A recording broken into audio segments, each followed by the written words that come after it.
Queremos desejar a todos os ouvintes do programa Palavra de Esperança a paz gloriosa do Senhor Jesus. Este é um programa da Igreja Louvai, e a Igreja Louvai está localizada em Framingham, Malden e Governador Valadares. Visite nosso website www.igrejalouvai.com para mais informações sobre os nossos endereços e os dias de culto. O texto escolhido para nossa meditação nessa noite está em João capítulo 4, versículos 33 a 37. Diz o seguinte a palavra do Senhor.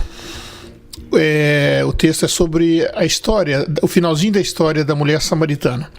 E estando os discípulos diziam uns aos outros: trouxe-lhe porventura alguém algo de comer? Eles perguntaram isso porque haviam chegado da cidade com a comida e Jesus não queria comer. Jesus havia dado uma resposta para ele e a resposta foi essa.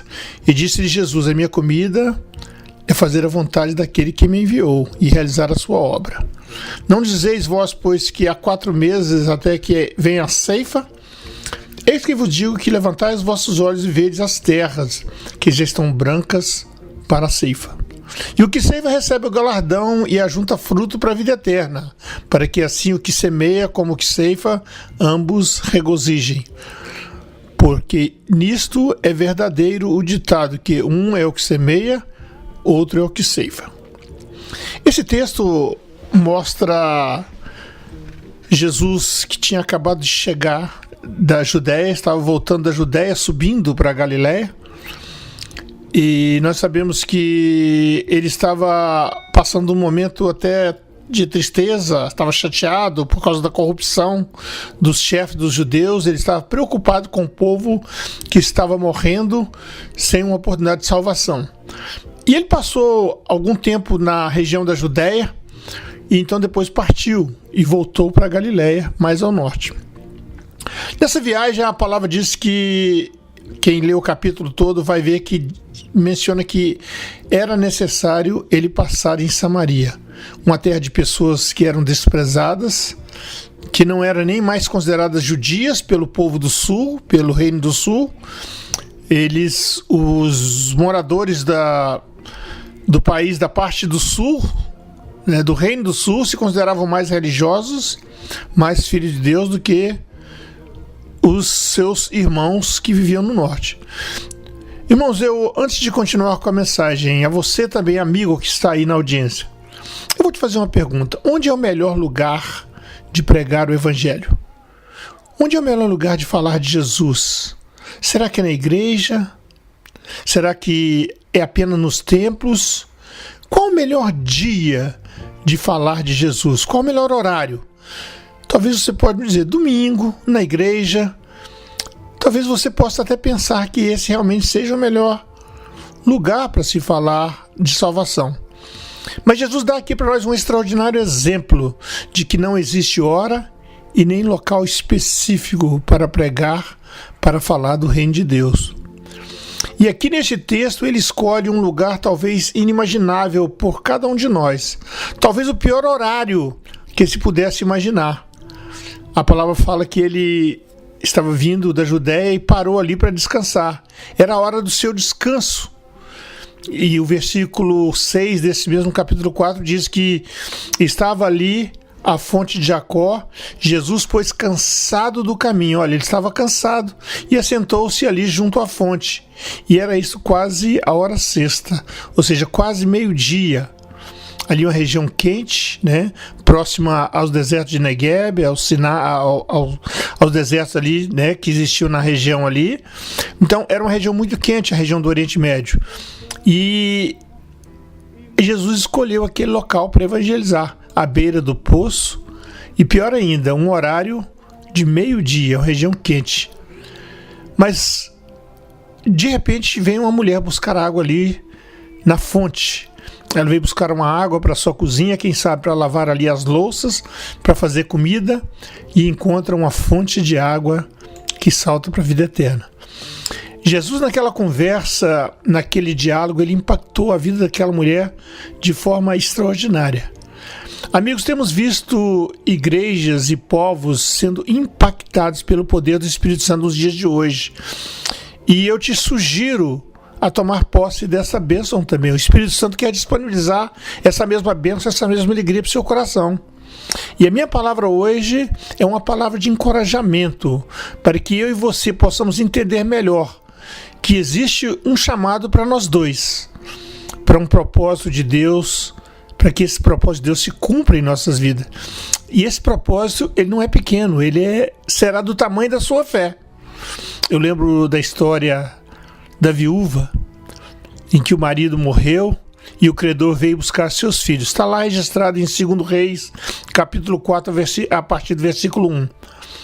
Ela estava toda endividada, não tinha como pagar, veio o credor e disse que levaria os seus filhos. Dali para frente, ela só tinha duas coisas a fazer. Ela era esposa de profeta, o texto menciona, ela cria em Deus, ela podia sair pelo mundo para viver sem casa, correndo do credor, ou esperar no milagre de Deus que ela conhecia. O belo dessa história foi que a oportunidade de Deus operar apareceu. Ela, por certo, deve ter ido orar, depois que o credor foi embora, deve ter dado um novo prazo para ela, e ela foi orar e Eliseu chegou ali. E quando ela lamentou com o profeta perguntou a ela: o que é que você tem aí? E ela responde no verso 2: a tua serva não tem nada senão uma botija de azeite. Eu quero te dizer para você, amigo ouvinte, que por certo também você já não tem muitas coisas, não tem muita esperança, mas se existir uma pontinha de fé no seu coração, Deus vai operar um grande milagre através dessa sua fé. Deus vai operar um milagre com aquilo que você tiver para oferecer e colocar no altar dele nesse momento. Amigos, sabe o que aconteceu com aquela mulher? O profeta orou e encheram-se todas as vasilhas que ela tinha. E ela buscou vasilha com os vizinhos e as vasilhas foram cheias. E o profeta perguntou: você quer mais? Traga mais vasilhas. E ela não tinha mais. Então eu quero dizer para você que a bênção e o milagre que Deus vai operar na sua vida será do tamanho da sua fé. Será do tamanho do seu esforço que você disponibilizar para servir o Senhor. Amigos, o propósito de Deus não é pequeno. Ele será exatamente do tamanho da nossa fé. E Deus quer operar uma obra grandiosa, mas vai depender daquilo que nós colocamos diante dele. As pessoas que trazemos para a igreja, convidamos para conhecer o Senhor Jesus, essas pessoas serão cheias do Espírito Santo de Deus. Vamos voltar um pouquinho para o texto lido, que informa que Jesus já estava andando com os discípulos há algum tempo.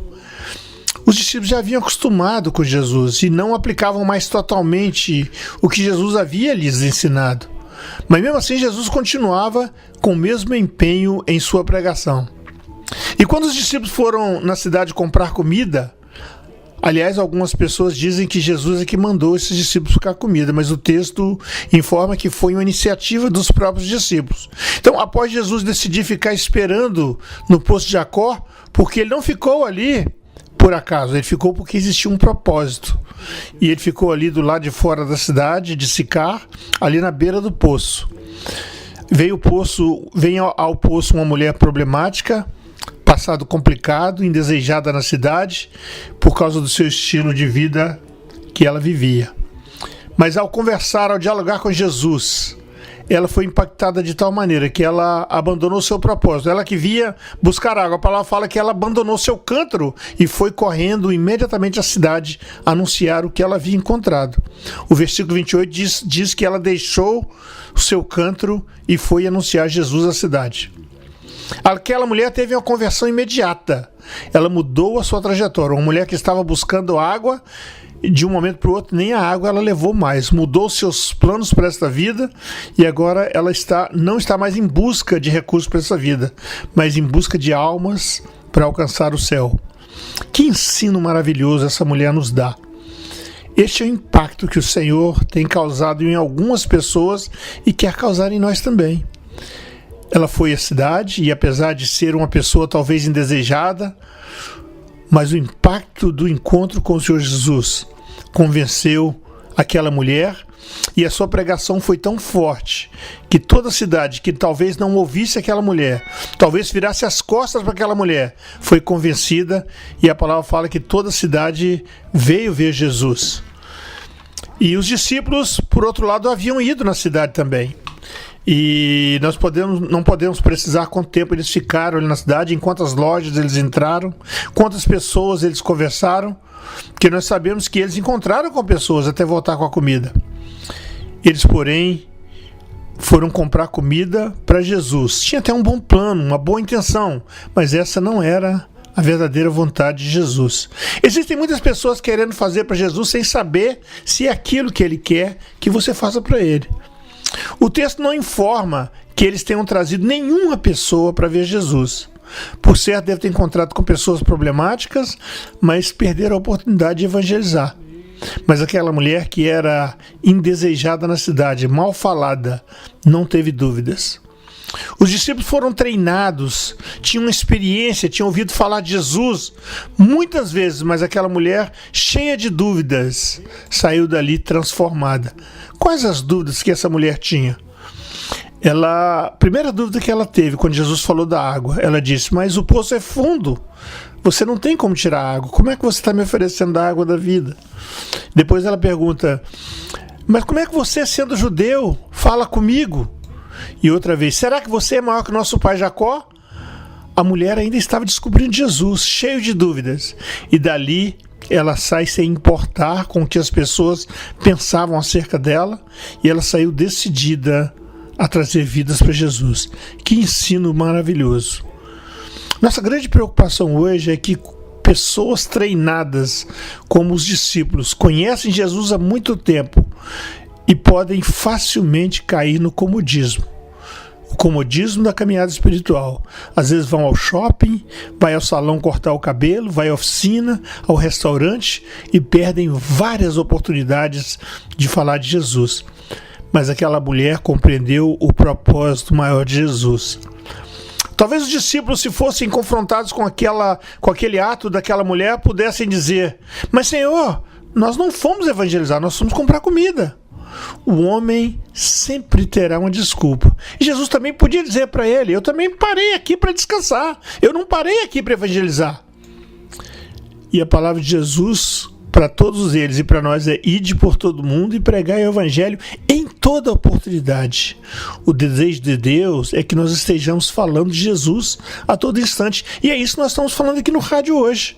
Se fizermos um pouco mais, nós vamos receber com toda certeza um pouco mais de Deus.